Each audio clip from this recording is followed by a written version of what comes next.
દેવજીતભાઈ કોટેચા. ન્યાયની લડત માટે જે ઘટના બની તેને લઈને હવે મારે બહુ દુઃખ મને કહેવું પડે છે કે મારી દીકરીને જે આટલું ખરાબ રીતે કૃતિકાબેન ધવલભાઈ શેઠે જે એક્સિડન્ટ કર્યું છે અને જેના માટે ન્યાય માટે મારે અત્યારે તમારા બધાનો સહારો લેવો પડે છે. ખરેખર આ વસ્તુમાં પોલીસ કે જે કોઈ કલમ એકદમ હળવી લગાડી છે, બરોબર. મારી પાસે અત્યારે આ તમારા લોકો મીડિયાનો સહારો લેવા સિવાય કોઈ બીજો રસ્તો નહોતો, એટલે હું તમારો લોકોનો સંપર્ક કર્યો છે.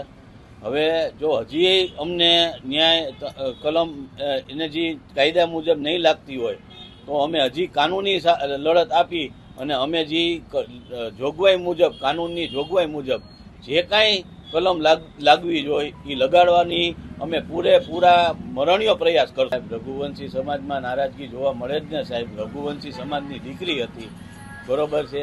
આવડી નાનકડી દીકરી, 14.5 વર્ષની દીકરી, બરોબર. અને એનું આ રીતના ગંભીર અકસ્માતમાં મૃત્યુ થયું હોય તો ખરેખર સમાજમાં નારાજગી થાય જ કે આવડી દીકરીને અને એને ન્યાય નથી મળતો, એટલે મોટી નારાજગી છે.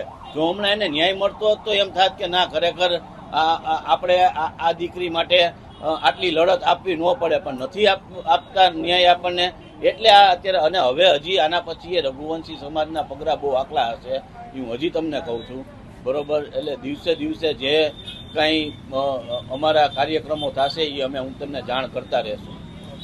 ભાઈ બાબા, સ્પષ્ટ દેખાય છે કે આ 5 ને 5 કોર્ટમાં હાજર થાય છે અને 5 ને 45 એને જામીન મળી જાય છે. તો આ ગોઠવણ નહીં તો શું? અને તમને ખબર છે કે ગોઠવણ કઈ રીતે થઈ હોય, તમને ખબર છે કે ગોઠવણ કઈ રીતે થઈ શકે. તો હવે આનાથી વિશેષ તો હવે મારે તમને સ્પષ્ટ શબ્દમાં શું કહેવું એમ.